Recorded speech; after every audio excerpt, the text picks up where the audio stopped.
Welcome to Kent Academic Exchange. I'm Bengazi Junta.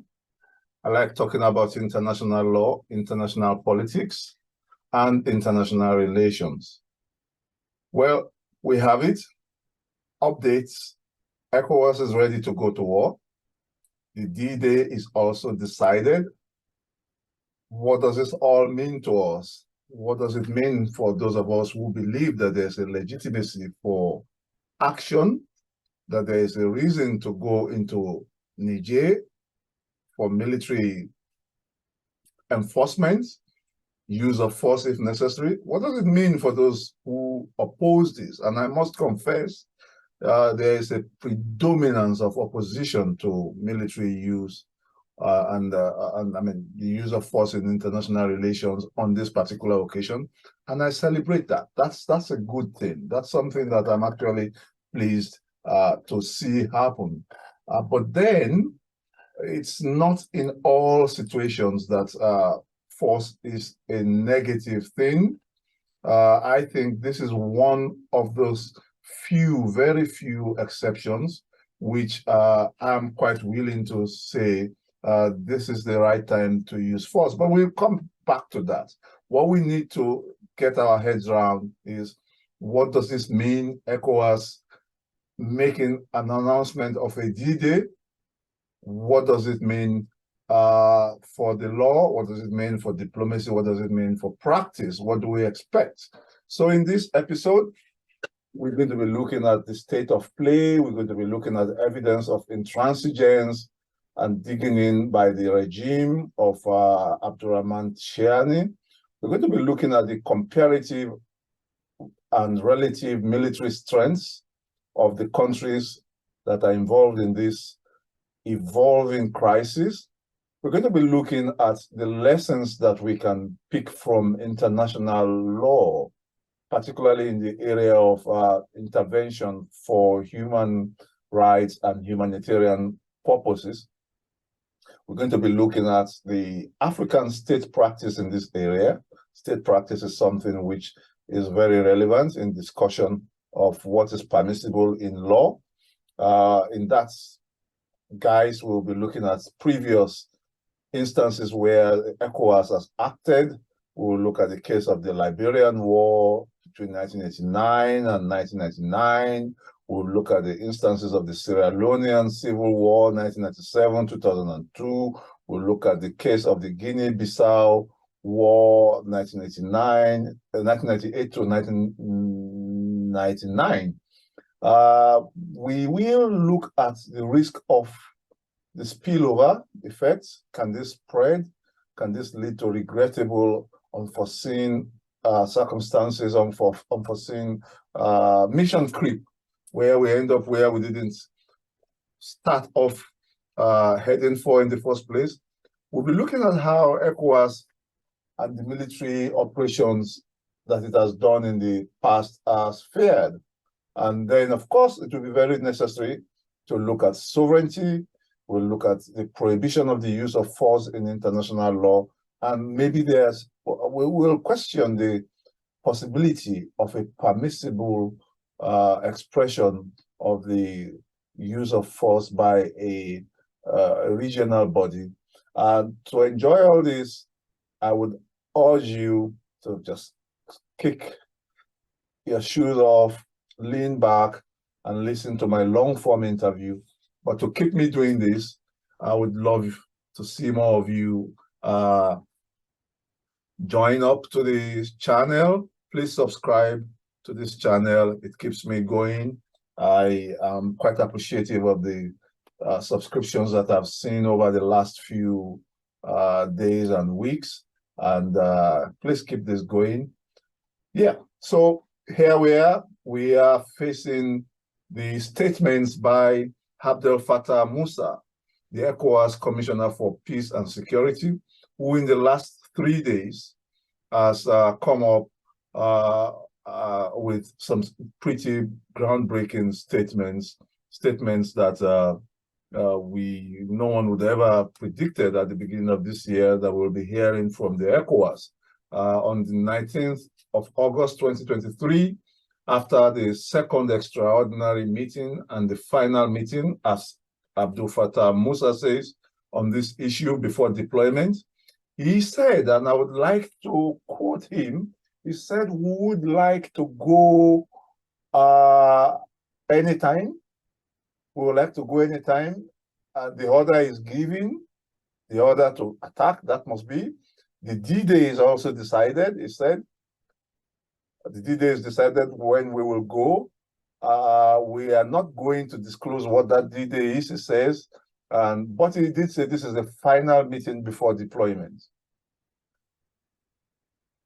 I think this is pretty extraordinary. He continued by asserting that all member states that have aligned themselves with the move of the ECOWAS on this occasion have committed their resources, they've committed their equipment, they've committed other elements towards the mission. And he said quite ominously that there will be no more meetings of the chiefs of defense staff. That probably means don't wait for any signal in particular before you expect us to act after all this said and done. Well, yes, as I said, this is groundbreaking. No one would have expected that we'll get here so soon. And one thing is for sure, they do mean business. The ECOWAS will most likely, I predict that we will be seeing some action in and over Niger. A lot of people I know, a lot of commentators have said it's not going to happen. I've said from the very beginning, from my assessment, I teach in this area, I spend a lot of time developing an instinct for this area of things, and my instincts tell me that we are going to see action in and over Niger Republic. And then my instincts tells me as well that this is one of those few occasions when it really should happen. So let's wait and see. We can only wait and see. Nobody has a crystal ball over these issues. But yeah, what are the surrounding issues? Surrounding issues include the fact that the leader of the Junta, Abdourahamane Tchiani, has dug in. He has dug in deep. He is saying that he promises that there will be a 3-year period of transition, that ECOWAS should wait for him. He just needs 3 years before he moves on and has elections, I presume. ECOWAS has rejected that and said that that's just a smoke screen. And I do believe them on that one, because we've had this severally in Africa. We've had it in the 90s when various Nigerian juntas, the junta, the government of the military government of the gentleman known as Ibrahim Babangida, he shifted the elections 5 times, to the best of my recollection, I should say. He shifted the elections, the transition to civil regime. He kept on postponing it until at some point I came to the conclusion that it was not going to happen in my lifetime. It happened, but that's not because he gave effect to his promises. It happened because other larger issues and larger currents of life took over, and they were not at first positive. They were actually more entrenchments into the confusion that people like him create. So, and with them, if we say Babangida is a distant example, well, why don't we look at the promises made for transition in Mali? That's ongoing. How about the promises made for transition in Burkina Faso? That's ongoing. They are all leading nowhere. Military governments, we have to understand that these men give up a lot of their safety to coup, to risk their lives. When they are caught, they usually could very easily end up being executed. They're not going to do that just for the chance that they will rule for only 1 or 2 years or 3 years. Experience has shown us that they will never leave until the instability that they created removes them. So I don't believe them, and I think ECOWAS has rejected that as a smokescreen. In addition to that, let's talk about some of the background. I think it was the 16th of August, ECOWAS released a press statement saying that it had learned of, with great sadness, of an attack by armed groups in the Republic of Niger, and that these attacks have led to loss of life, and that's quite true. There has been a military attack. There has been an attack by some irregular forces, some irregular combatants, some terrorists, whatever name we want to choose to call them, on Nigerian soldiers in Niger. Well, if anyone remembers, did they not tell us that one of the reasons they did the coup was to keep the country safe? Apparently, they have not been able to keep their own soldiers safe in the environment of a military base, because that was where the Nigerian soldiers were attacked, in a military base. So I don't believe these soldiers, when they come into power, promising heaven and earth and promising security. That's the one thing they don't know anything about. If they knew anything about security, they would not be committing a coup against their civilian regime. So violence and recriminations are usual in military regimes. We've seen this in Mali, we've seen this in Burkina Faso. These countries have gotten worse with military leaders in power in terms of their insecurities, rather than get better.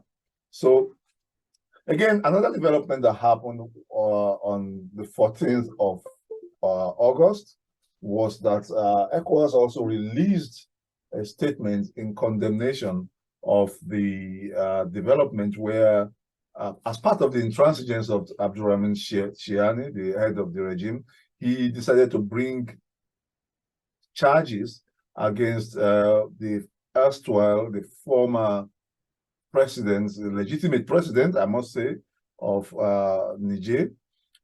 He decided that he was going to charge him with treason. Wow, you can't make this up. The one person whose treason is still hot, one person whose treason is the stuff of international attention, is charging the legitimate holder of the position that he removed that person from with treason. This is the sad state of affairs that we find ourselves. So ECOWAS released a press release, and they said, and I found it very interesting, they used a very interesting terms. They said they learned with stupefaction about attempts to bring charges against the government, against Mohamed Bazoum. And they said, of course, they condemned that, and that this just represents another provocation on the part of the junta. So more intransigence from the junta, digging deep again from the ECOWAS side. What's happening internationally? Internationally, sanctions are still on. Sanctions are still the source of the month. Sanctions are in place. We have 70% of electricity to Niger cut off by Nigeria, simply shut down. All financial and economic trade with Niger, again, is being terribly disrupted by the ECOWAS sanctions. For sure, last I heard about this, 38% of the trade that Niger does is shut down. So at the best of times, in quotes, Niger is perhaps, I think, the second poorest country in Africa. So when the second poorest country in Africa, the little electricity it has, 70% of it is shut off, and 38% of its trade is down, we are in pretty dire territory. pretty dire territory. No one is happy to see that happen. No one should be happy to see that happen. And I do commiserate with the people of Niger. We are all developing world partners. We are all, in a sense, victims of the inequities of the world. However, I guess a lot of what is happening against the Nigerian government has to be shared momentarily with the Nigerian people until the people help them get out of this terrible situation they are in. The reason why ECOWAS and the other countries cannot sit down and watch this out and wait it out is because I remember the Ghanaian defense minister, I think his name is Dominic Nitwil, permits if I have mispronounced that name. Dominic Nitwil said that if the presidential guards in Niger can take their president hostage, nobody, I repeat, nobody, he said, is safe in Africa. And I do agree with him. The contagion, the risk of contagion of coups is a clear and present danger. In just 18 months, we have a situation where there have been coups in 3 different African states, and all the regimes are not bowing down to sanctions. They are also not bowing down to negotiations. Instead, they have turned themselves into mini-me's that promise to assist each other in surviving. So we do have a problem of coups in Africa. We have a history of coups, and please do accept that if there is an intolerance of military regimes, it comes from a good place. It comes from a good place. Well, talking about the international political setting, I think I've mentioned quite a lot of the things that are happening. Only thing left to say is perhaps that I am personally disturbed by the level of disinformation campaign I see in the political stratosphere, if that word exists. If it doesn't exist, then I've just created it. The political stratosphere over Africa has been overtaken by what I would call bots and all kinds of disinformation campaigns. Some of them coming from the Niger Republic government itself, the Junta. Most of them coming from, I would say, Russian sympathizers.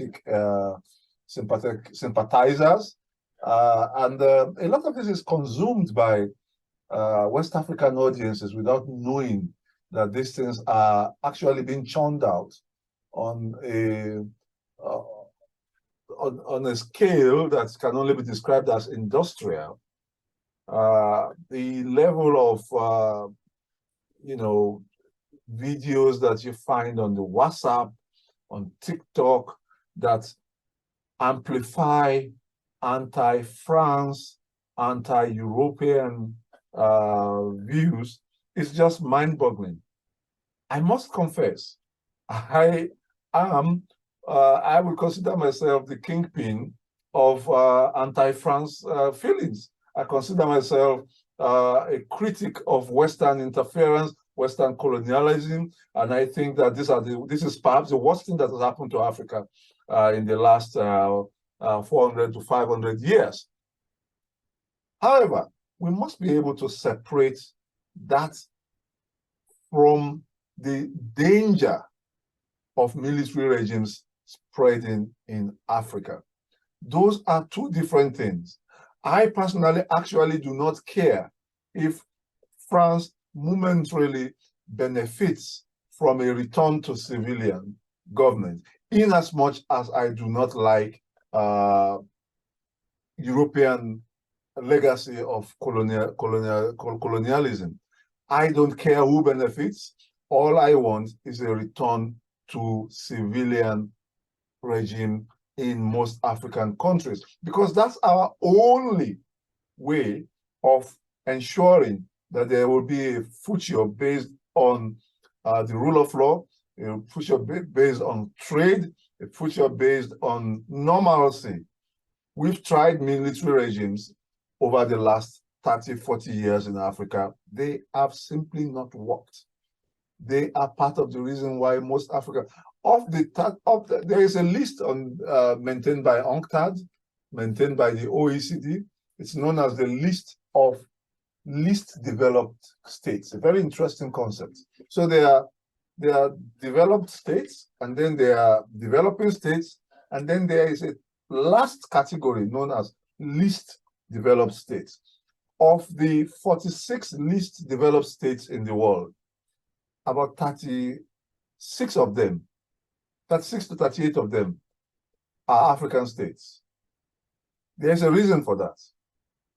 We've had hopeless military governments for the better part of the 1970s to the 1990s and even to the early 2000s in the large parts of Africa. So it's not going, Uhuru, as they say, is not going to come from military regimes. Take it from me, and I have all the time to prove that. However, to add to the list of international political states in development, I find it interesting that the Pope has waded into this and has called for peace. That is to be expected. The Pope is a force for peace in our times. There was a time popes were not forces for peace. Popes were just as Machiavellian as the rest of the, just as the US is today, as Britain is today, as France is today. There was a time the Vatican was powerful. There was a time the Vatican actually claimed that they owned the seas. They owned the whole seas. Thank God we've left that time, and we're in more realistic times, and the popes nowadays sue for peace. So I'm happy that the Pope is suing for peace, and I do hope that there will be peace. But we must prepare for war. That's my assessment of this occasion. There's a reason why 3 African states have become military in the last 18 months, and it's not just because civilian governments are bad. Africa does not have a monopoly of civilian governments that are not working. There is a push. There is an orchestrated push to spread military regimes in Africa. And I tell this to those of the people who, quite a lot of them, as I said earlier, who think that we should have peace at all costs. Peace at all costs is the peace of the graveyard. We will end up in the graveyard if we seek peace at all costs. And I'll explain why. Apart from the sheer instabilities and economic woes that military governments bring, they become easy tools to imperialists. So if anyone thinks that this is a good coup because the right words are coming out against France, or anti-colonialist feelings are running, wild as they should, I ask everyone to keep calm and think. What do you think France is going to do? What do you think the West are going to do? Do you think they're going to recoil and go back home and just walk away from Africa? They are most likely not going to do that. Most of the military of Africa are trained by these Western countries. They have contacts, they have friends, they have deep relations with these military men. They will simply counter coup. So as you celebrate one coup because it appears to be anti-France, The next coup is not going to be anti-France, and you will be left with a military government. That military government, just like this one, will be intransigent, will be evil, will abuse human rights. There will be no succession in sight. If they put one in sight, it's not going to be believable. So I think we need, as a principle, to go back to civilian regimes. Even if civilian regimes are hijacked by certain interests, by the sheer nature of democracy, there's always a chance that the next election is going to remove that interest. We know as a fact that elections pull surprises, and the only way you can really be sure that you have a chance to, just a minute, you do have a chance to remove a government that is not legitimate, is through the ballot box. So let's not think that military coups are going to be our saviors. They will not. They produce all kinds of terrible personalities, the Idi Amins, the Mobutu Sese Sekos, they are bachas, they are kleptocrats. These people are easily bought. They would bargain anything to stay in power. So before you know it, 16 months, 18 months, 3 years down the line, they are doing deals with France, and it will be too late to remove them at that stage. So if anyone wants to control Africa, that person should control Africa through the ballot box. If that's possible, if you can influence elections, I'm fine with that. We still have a democracy. But the idea that we will settle for the uncertainty of the integrity of people who are trained to kill is simply unnegotiable by me. I mean, I have red lines, and I think we should all have red lines. We've seen this before, it's not going to work. So I think the next thing to discuss really is, now that ECOWAS has said they are moving in, they have a D-Day, we're going to have action. We don't know the date yet, but the D-Day has been etched down in their secret files. What is likely going to be the result of the military clash? In that, guys, I would like to evaluate the relative military capacities and capabilities of the major participants. I think the major participants really are the coalition against Niger and the Niger military capacities and the Niger coalition, if it has one, and it claims to have one, or one has been announced for it. So let's look, who are the coalition against Niger? The parties that signed the extraordinary, the communique at the end of the extraordinary meeting of ECOWAS the last time, and still promising D-Day action, are the Republic of Benin, Côte d'Ivoire, Ghana, Guinea-Bissau, Togo, Liberia, Gambia, and the big enchilada, Nigeria. The countries that may come to the aid of Niger and have announced themselves as likely to come to the military aid of Niger if there is a use of force against Niger over this matter are Mali, Burkina Faso, and of course Niger itself. What that shows us is that the comparative and relative military strengths are not equal, and they are not equal at the disadvantage of Niger. Let's pick Nigeria. Nigeria, from the research I've done, has up to 220,000 troops. Nigeria's 220,000 troops can rely on 300 battle tanks. If I recall accurately, they can also rely on 63 combat aircrafts. They can rely on 3,000 artillery sets. That's pretty formidable for an African state, given that the country it is moving in against is Niger. Niger Republic is landlocked, is poor. And I somehow jumped over the least developed state category that I was expanding on much earlier. I'm sorry for that. There is a list maintained by UNCTAD known as the least developed states. It so appears that Niger is on this list and is perhaps the second least developed country in the world.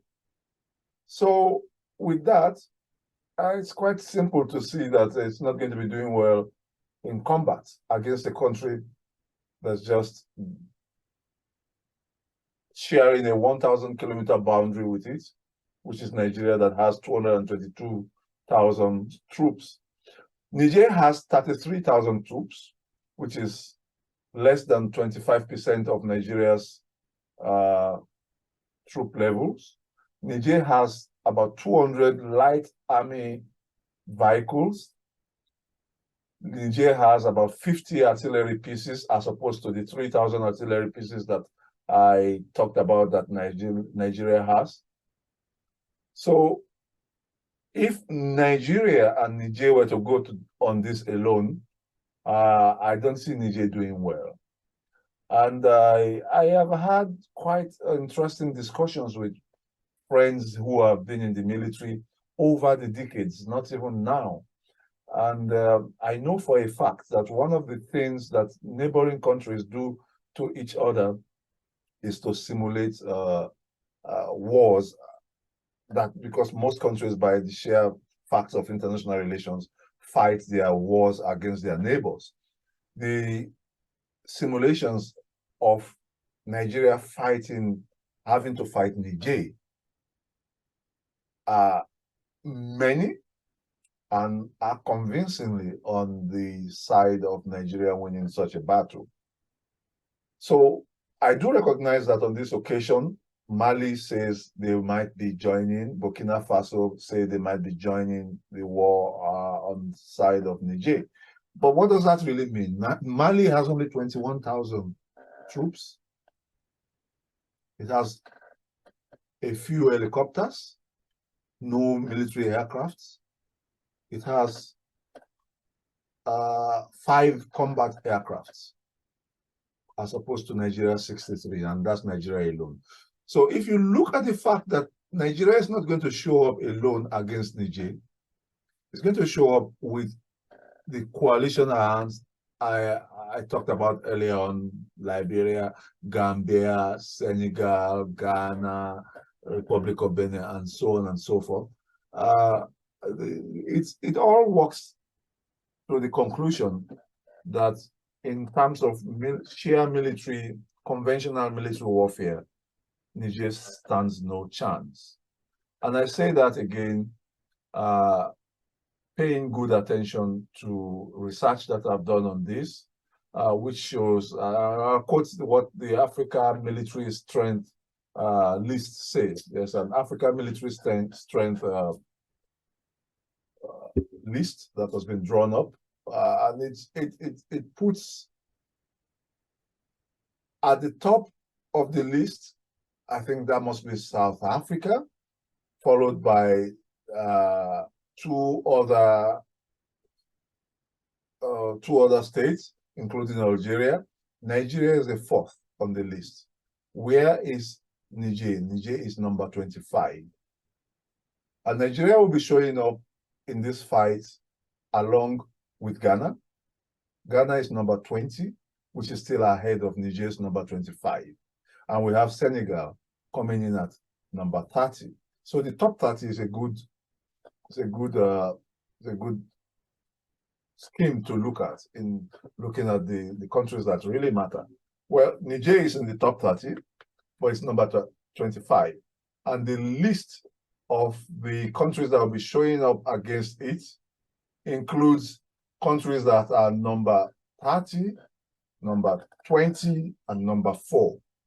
Whereas the one country that will be showing up on its side is Mali at number 21, and maybe Burkina Faso at number 26.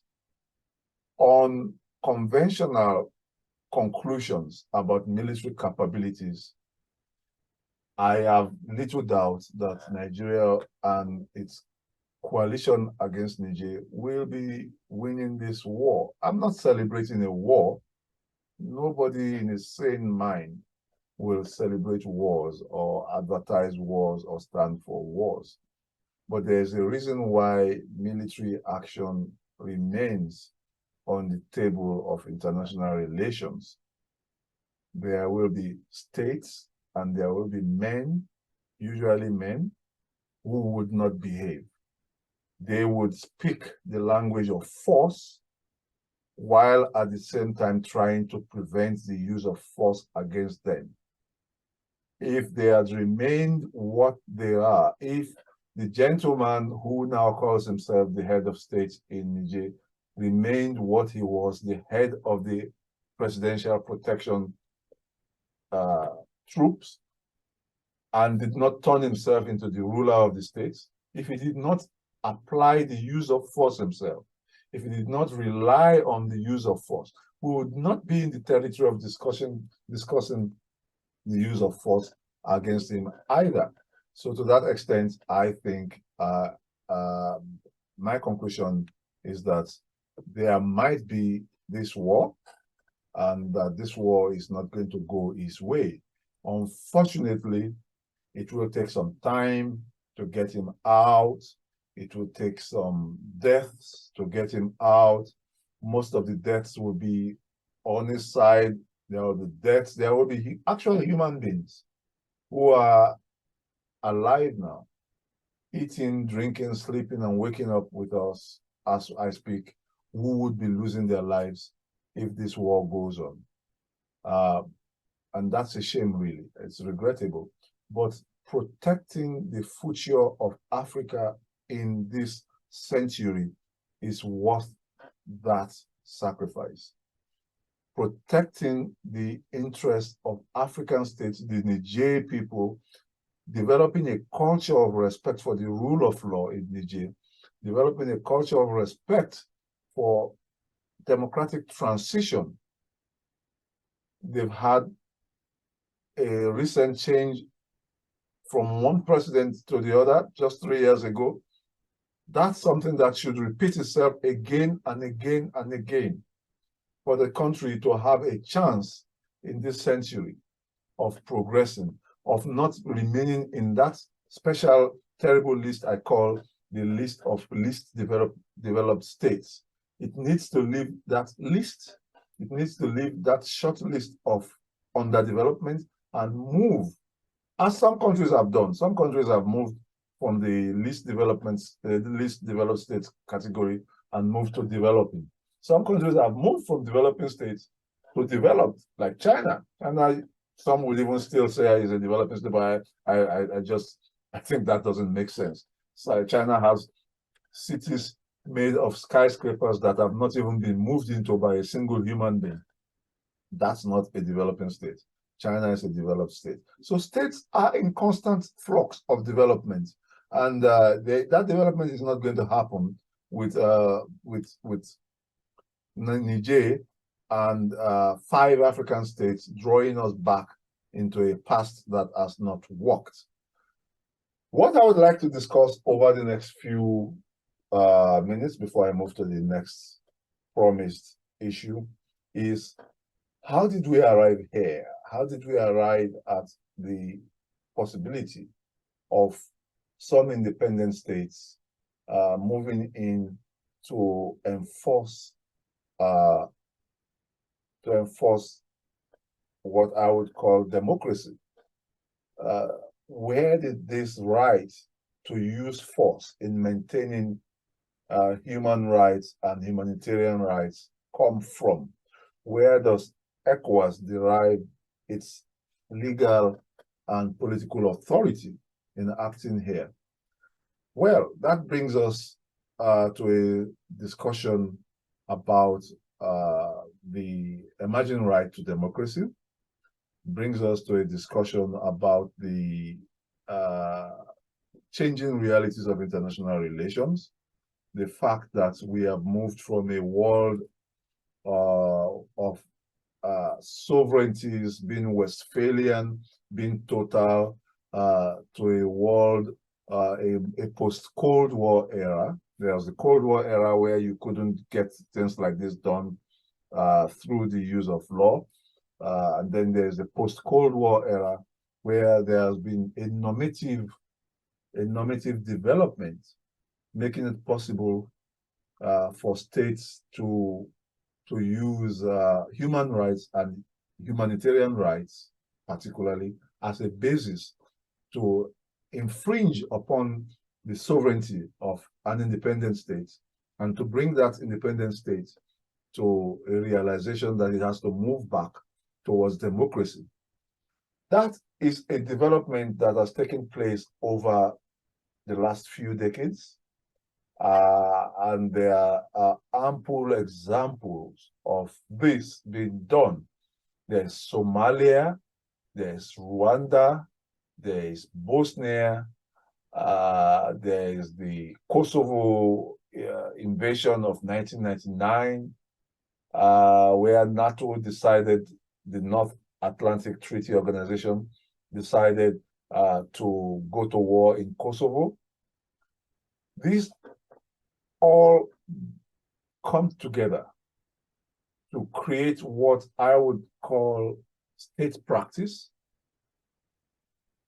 to the extent that even a son of Africa, who was the UN Secretary General, Kofi Annan, may he rest in peace. Kofi Annan was a Secretary General of the United Nations. He, at the time of these changes in the late 90s, in the early 2000s, said that if a government massacres our own people, there should be a duty to intervene. It is that strain of thought, that normative hijack by principally the Western states after the end of the Cold War, starting from the 90s, that provides the basis for the kind of action we see today. And it's not something we should regret. We need to know that there have been atrocities committed in recent decades, in the 1990s, in the Balkans, the massacres at Srebrenica, the massacre in Rwanda, where the international community failed to act. And we keep those examples today as examples of regrettable silence on the part of the international community, leading to regrettable deaths and terrible scenarios. So, therefore, we must be able to encourage the possibility and to realize that we now exist in a time where it becomes impossible to deny that states cannot be brought to book for humanitarian crisis. I will come back later on in this recording to talk about the specific instance of the right to democracy. If I don't have time for that now, I will do a separate video on this. But let's move along the development of how we got to where we are today, which is that we are certainly at a point in history where, because of the atrocities we've seen in Rwanda and in all the other places, even the UN And after the UN, I would say the regional economic communities have gotten to the position where they have come to the realization that they have to have a different approach to policing international relations. So we have gotten to a situation where the UN starts to have operations. And I give examples. For instance, in Bosnia and Herzegovina, they created safe havens. Safe havens. They created the Operation Restore Hope in Somalia in 1992. There was Operation Turquoise in Rwanda. There were operations to assist Kosovo to get out of its position that it was sliding into under the terrible actions of the man who is now cooling his heels in jail at the International Criminal Court's jail facilities for his actions there. We had Operation Alba in Albania. We've had situations where international relations empowered neighboring states and the UN to move in to help populations that are facing terrible scenarios, terrible situations created by the evil rulers that they may have at that point in time. And the reasons to move in are nearly endless. We can't have a complete checklist of when states are allowed to do this. I'll give you example. I gave the example of Operation Alba. Operation Alba was done to rescue the people of Albania after violence and riots and unending strife kicked in at the failure of a Ponzi scheme, a banking operation that went wrong, led to a total breakdown of law and order. And that was enough reason for the UN in resolutions 1101 to allow the international community to move in. Again, for democracy, this same principle applies. It applies, and I've given an example. If anyone remembers, those of us who are getting quite advanced in age would remember there was a gentleman called Aristide. Aristide was the president of the elected president of Haiti. He was removed in a coup. And the Operation Uphold Democracy, it was called, was allowed by the UN Security Council, Resolution 940 it was then, to move in to remove the government that the coup plotters, the Junta. So basically, the picture I'm trying to paint here is that, in conclusion, we have arrived at a stage of international affairs, and I'm quite happy to do a separate video on this issue, which looks at the arguments of international law alone without delving into the politics.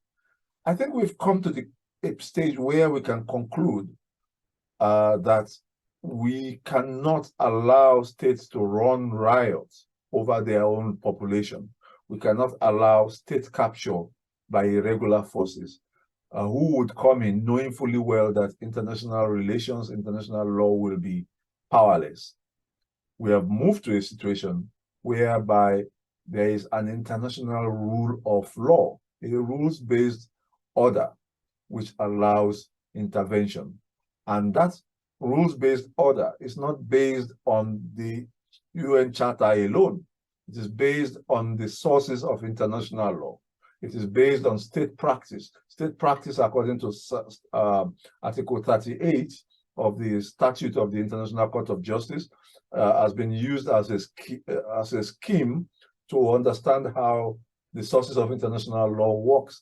And state practice is a source of international law. The practice of ECOWAS is a source of international law. The way ECOWAS has been behaving consistently over the last 30 years is a resource of international law. And the UN itself recognizes this. The UN allows countries to act. The UN allowed Indonesia to act in resolution 1264 when East Timor was experiencing dangerous developments as a young democracy, and Indonesia was allowed to go in to help. So we are there. That's where we are. Let's not regret it. We should celebrate this because it can happen to any state. You may think you live in a state now that has democracy and you are enjoying democracy, but if in 18 months 3 African states have gone down, if coups have been attempted in Turkey, thank God it fails.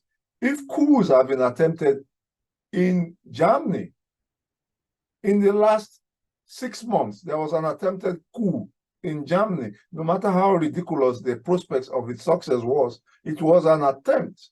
If coups were attempted in Russia just weeks ago, if we can have the terrible situations that we had in the United States, where the US Congress was attacked in more or less an attempt at a coup, no state is free from this.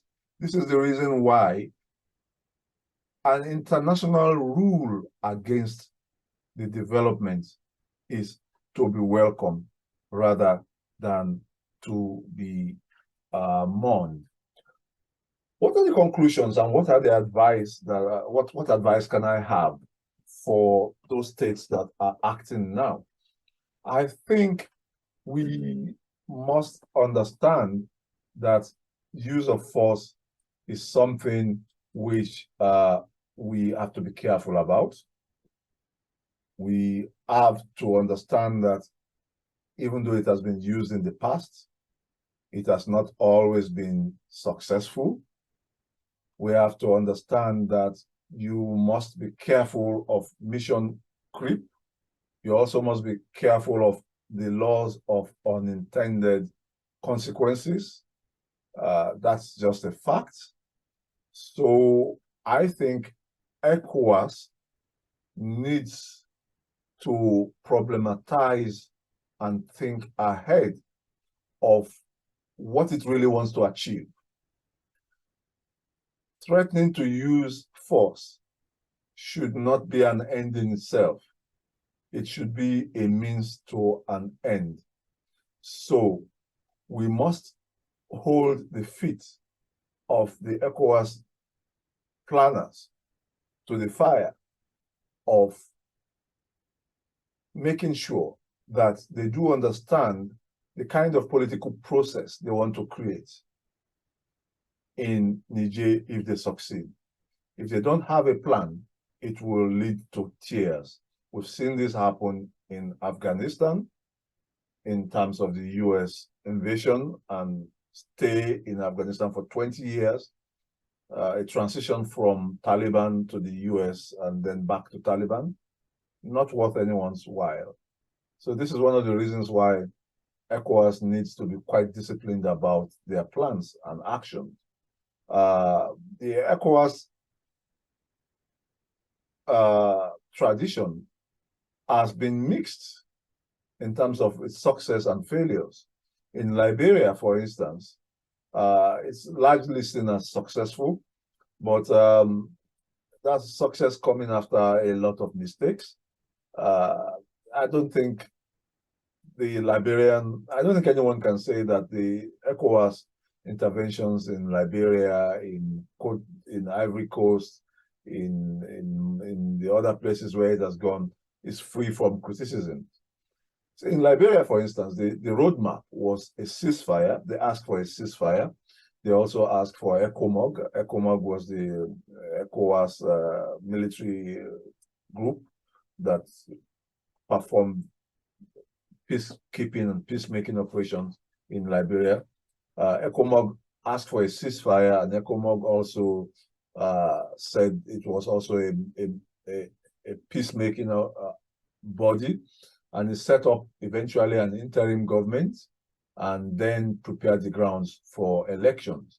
Perhaps this kind of model can be revisited by ECOWAS, but ECOWAS must really iron these issues out before they go in. Going in, it might be the easy part.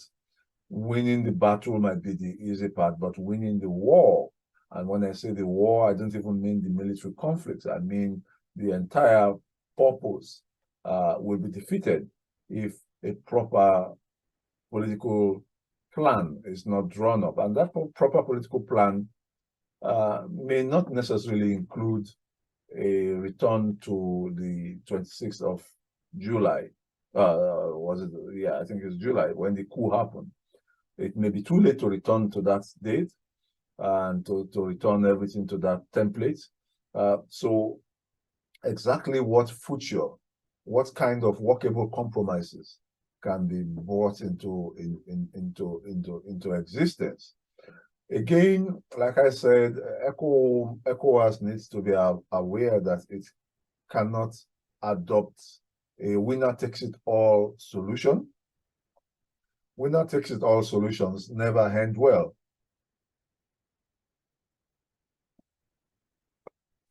There was a gentleman called Sergeant Doe. Sergeant Doe, in his time, was the military head of state of Liberia. And when he was removed from power, the winner of that war that took him out of power eventually was, at that point, was Charles Taylor. Charles Taylor, by the way, is also in prison now at The Hague, where he has been sentenced by the International Criminal Court. Charles Taylor adopted a winner-takes-it-all position, where he put all his wartime fighters as the regular security forces of Liberia. Where did that take him? Where did it take Liberia? Liberia slipped into a second civil war. So as we plan military conflicts, we also have to plan the peace. We have to plan the workable solutions. We have to plan the solutions that will be long-lasting. We have to make sure that we don't create more problems as we use force. One of the things I've been hearing a lot is people saying that there's a contradiction between the use of force and the claim that we want to bring back democracy. I think I've addressed that a lot in the course of my talk so far. But I think I would want to say that we cannot run away from force, especially when we are using force to remove an illegal use of force. There is no other way to do it now. Of course, we must try mediation, we must try negotiation. I think we've covered this in other talks of mine. But at some point, when your neighbor's house is invaded and occupied, and the person who occupies your neighbor's house is the kind of person who is very likely to expand from there to come and take over your own house, or set a bad example where your own gatesman will come and take over your own house. That's a red line. You must use force. So the use of force is not totally outlawed in international relations. It is outlawed in the sense of aggression, but for self-defense, including collective self-defense, it is still very much legal. As I said, if your neighbor's house is on fire, you have a duty to come out and help. I would also like to say that A lot of people point at the possibility that there are covert reasons, that there might be other reasons that we don't know why, say, for instance, President Bola Tinubu is interested in this matter over and beyond the fact that he's the chairman of the ECOWAS group. Well, there's always the possibility of self-interest in international relations. Nobody has banned self-interest. There's self-interest of nations, there's self-interest of persons, but the original person who disturbed the peace cannot rely on the possibility that there's going to be a cry out against the self-interest of others to cover himself in a defensive stance. When the NATO, the North Atlantic Treaty Organization, moved into Kosovo, the Secretary General of NATO did say that, yes, they had the right to do this because NATO would amount to nothing if it's not able to act on this occasion. And studies have also shown, writers have also agreed, that Milosevic, who was the president acting in those illegal manners then and doing all kinds of wrong things in the area, was a notorious bad boy. There were enemies for him in the region. There were enemies that he had developed in Europe. He was hated for making a nuisance on the continent. That's no reason to say that states should not act against him, and they did act against him. When ECOMOG moved into Liberia, ECOMOG was criticized. People said, and I recall then, that people said it was because General Babangida had a special friendship with the then Liberian president, Samuel Doe, as I said earlier.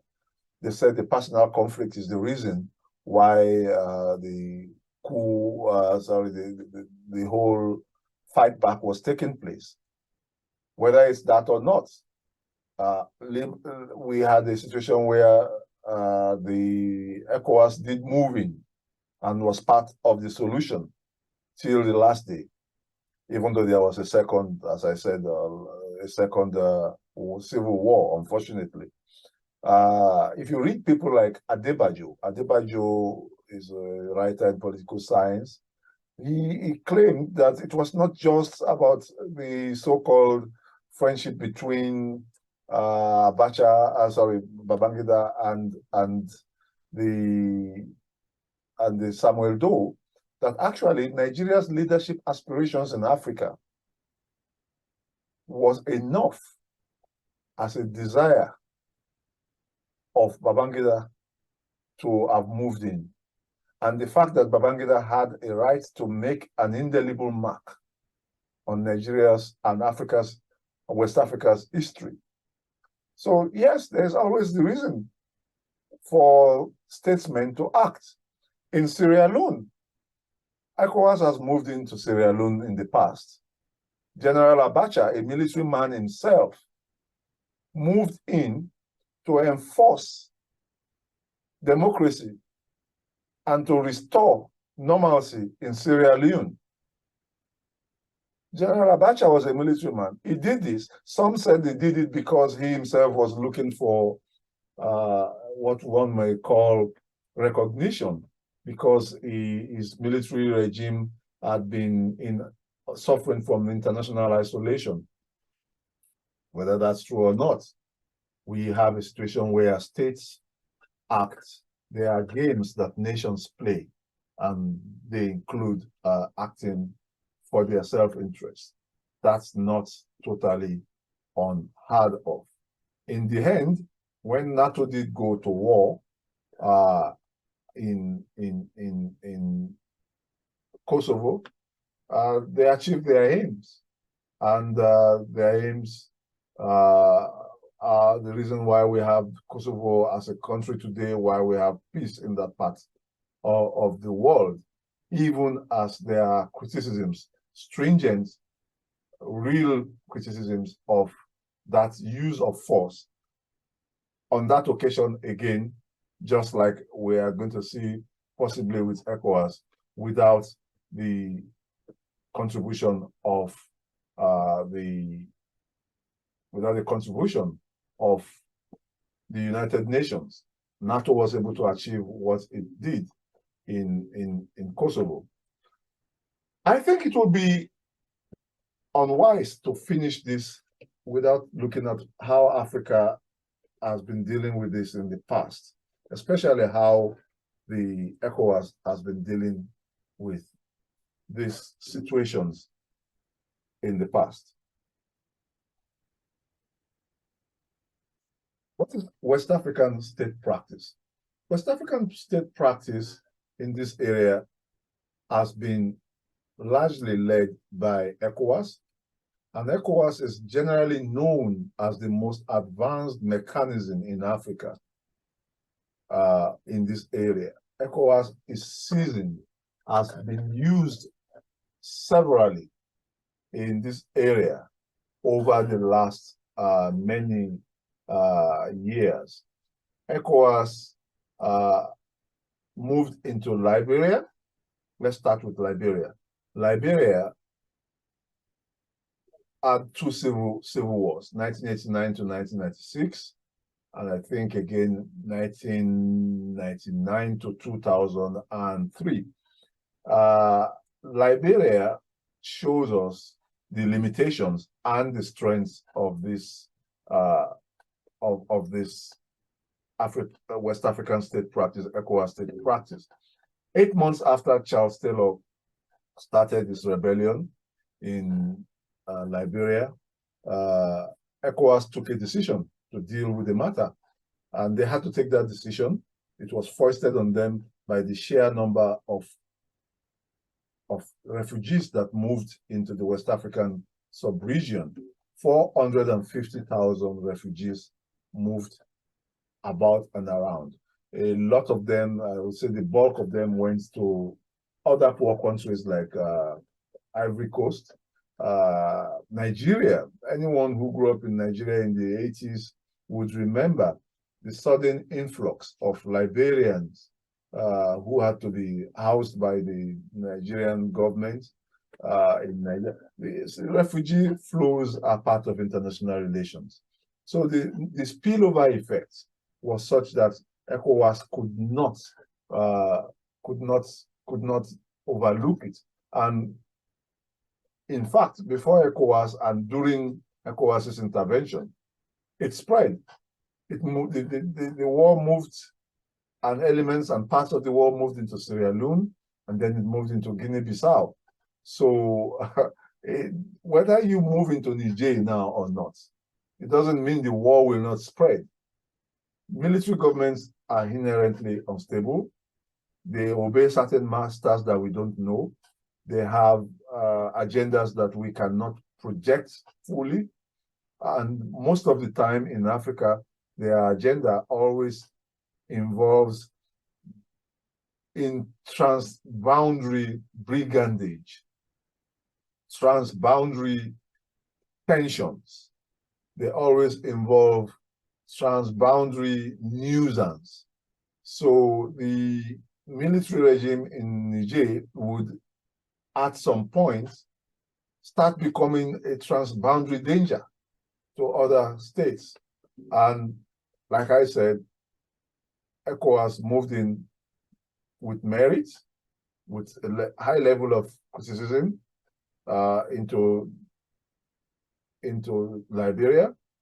Again, in Sierra Leone, between 1997 and 2002, there was a civil war, and ECOWAS again played a part.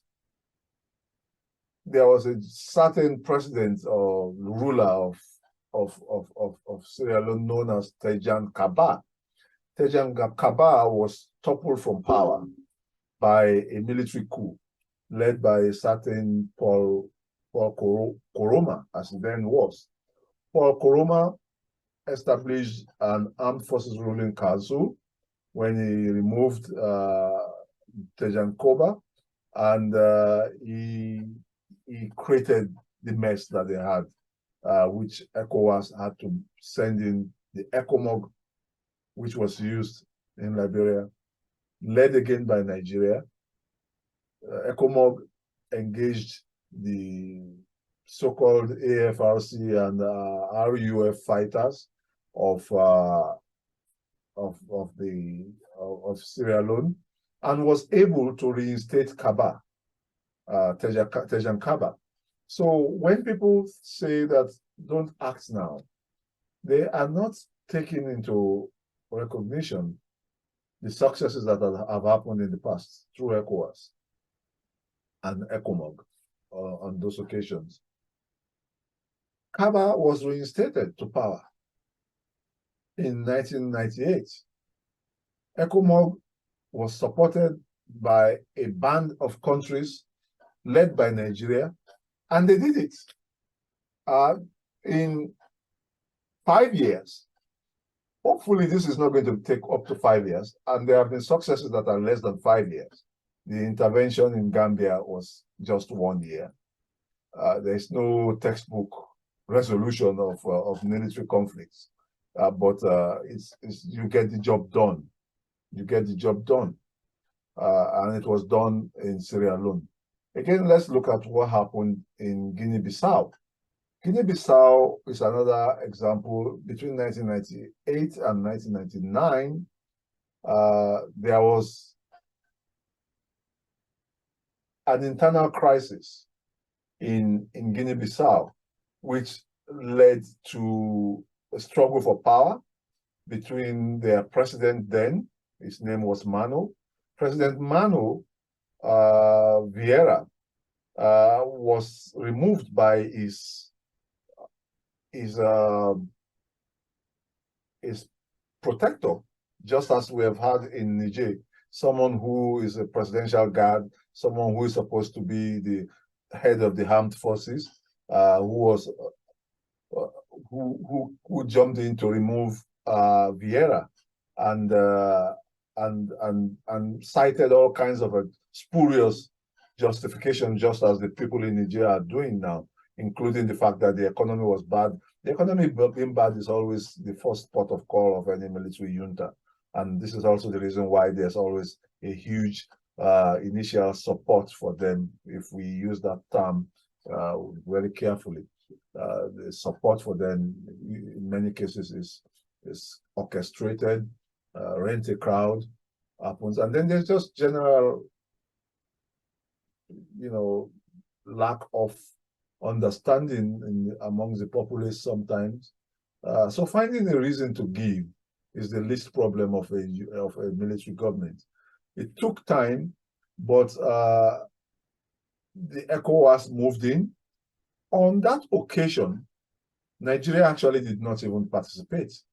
They left it to the Portuguese-speaking world, who tried to mediate. They left it to the countries who tried to remove that government and stop what Ansoumana Mane, as it then was trying to do in Gambia.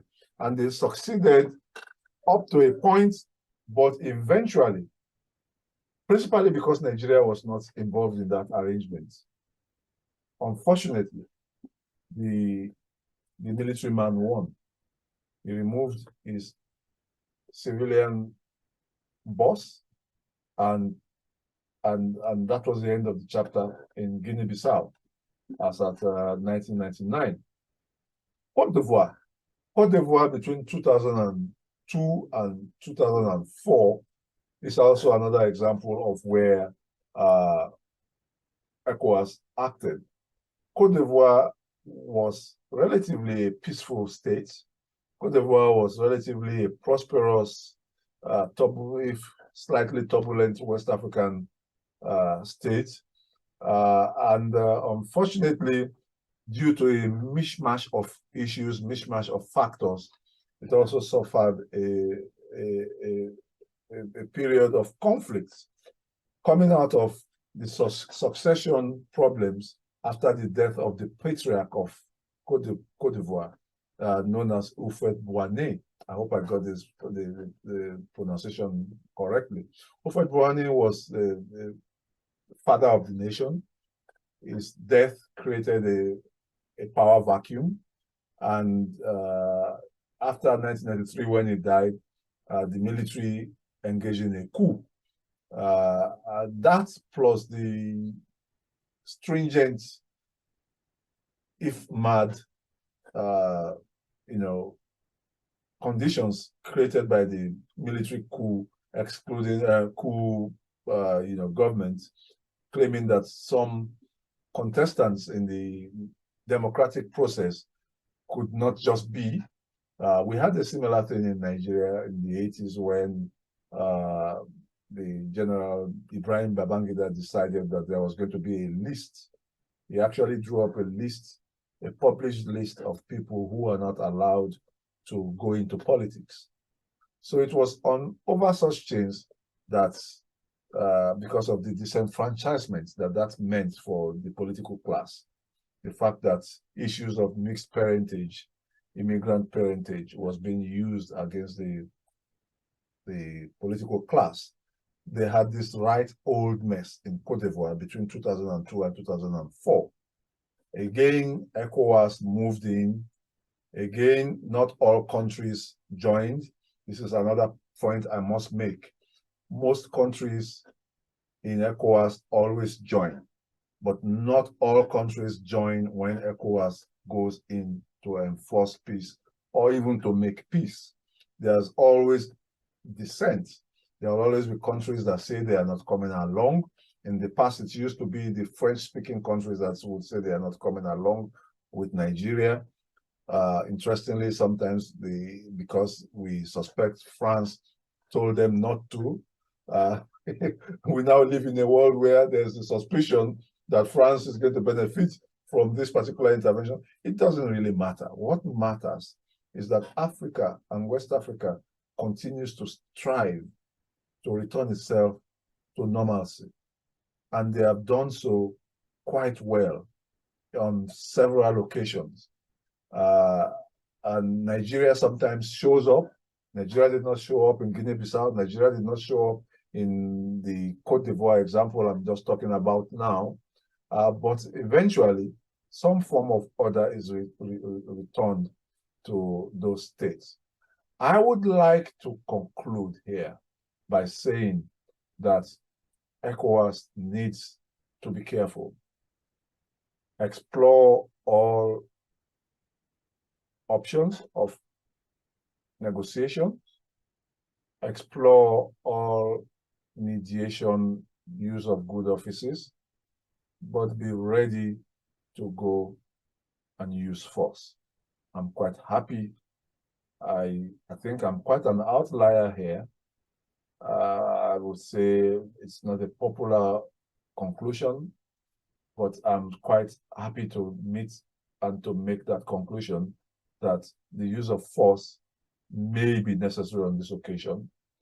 ECOWAS needs to be careful. ECOWAS needs to think logistics, logistics, logistics.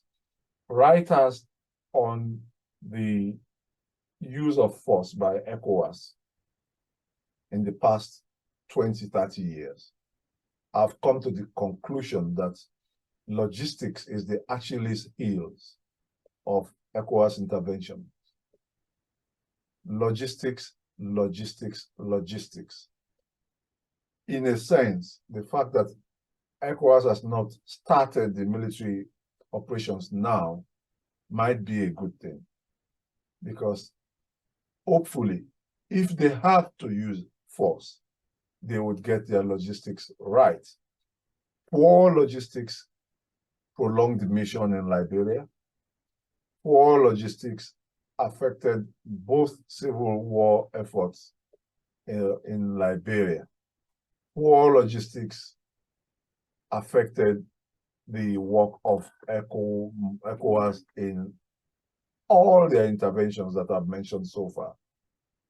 Again, if they are going to act militarily, I'm not a military man. My understanding of military maneuvers, military tactics is in a sense pedestrian. But I am very much a thinker about this issue, and I follow military interventions dating back to what I would call the ignoble military intervention by the United States when it stormed Panama in the late 80s, between 88 and 90, I think it was. I have followed every single military intervention, the law and the politics, and some of the military action. I think any military action in Niger would have to take care of the fears of the local population, that there will be loss of life. I think that military action in Niger would have to rely in the beginning heavily on air attacks. There would be the need to engage in probing air attacks. The presidential palace, unfortunately, may be a legitimate target. The barracks of the army that chooses to stand against ECOWAS would be legitimate targets.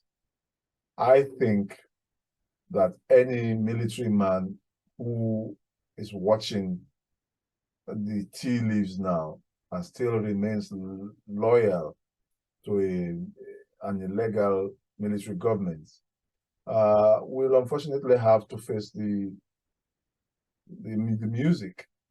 The little research I've done over this has shown that Nigeria is already beginning to receive the first trickle of refugees into Nigeria. They say it's quite low, yeah, but there's a saying in the Yoruba language that a war that is approaching never catches a disabled person in the town, because the disabled person knows he's not as mobile as others, and they would have left at the very first rumors of war. So if a military column, a military man remains in position in a military barracks when ECOWAS has started this campaign, legitimate military installations will be up to attack. There's, however, the danger that ECOWAS, and that perhaps this is a message to the Nigerian army, should not over-rely on air power. Obviously, the air power of Nigeria with 65, including modern fighters that Nigeria has just acquired over the last 2 years, of the Buhari administration.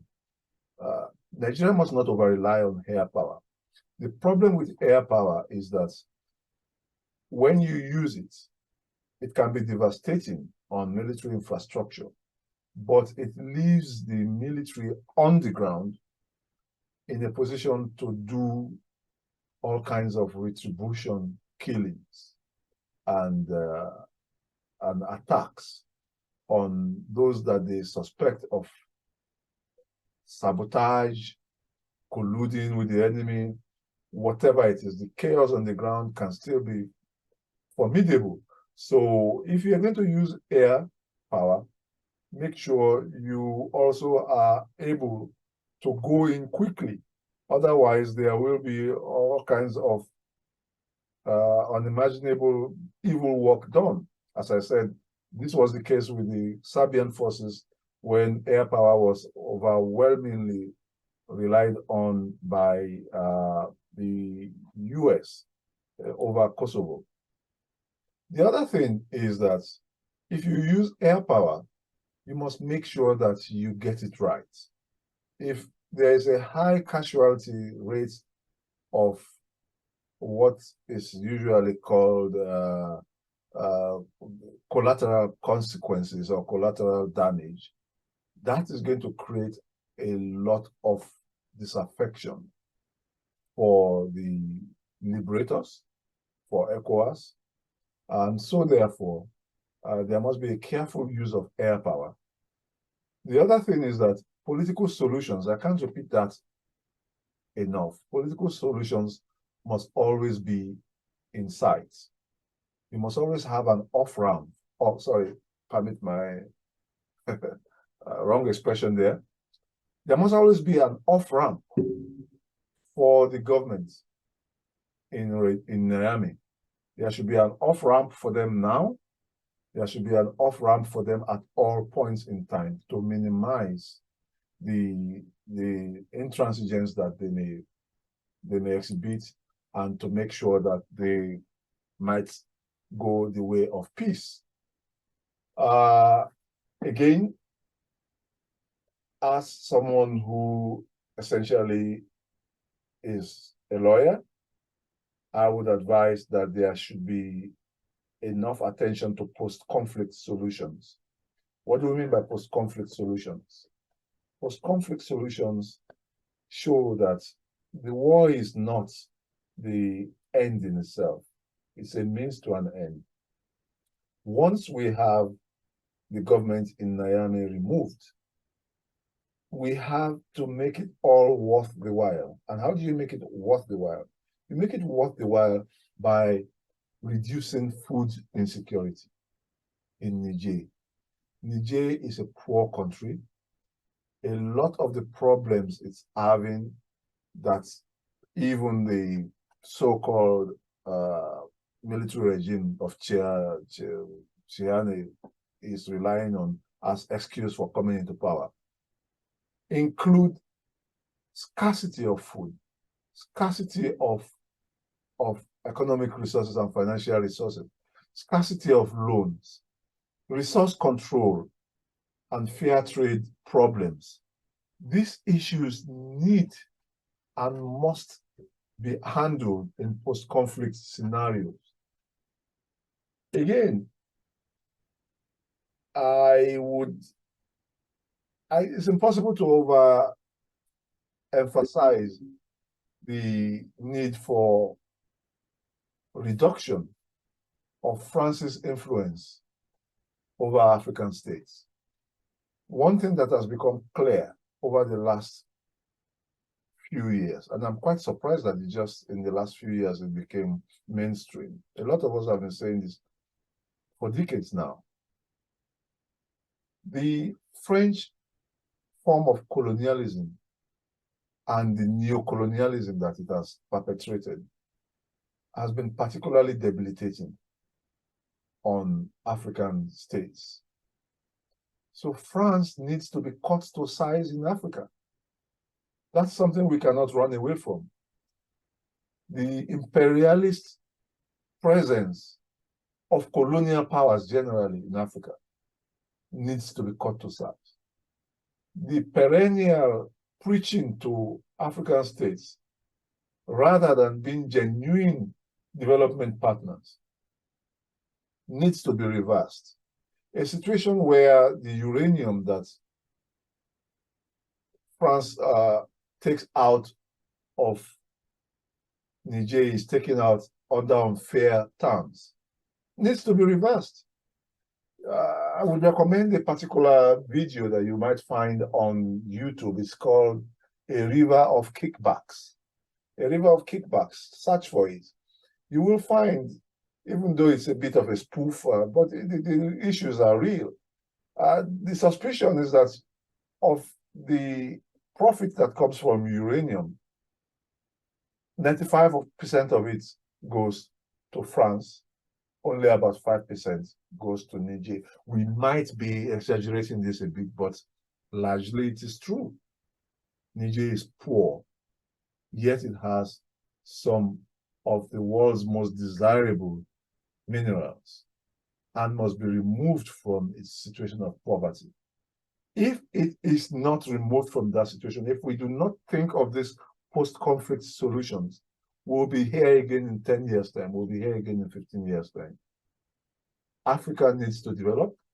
It needs democracy, but it also needs less interference by those who do not even have 100 of the problems that African countries face. On this note, I will stop for now. I will be doing more videos, not only on this topic.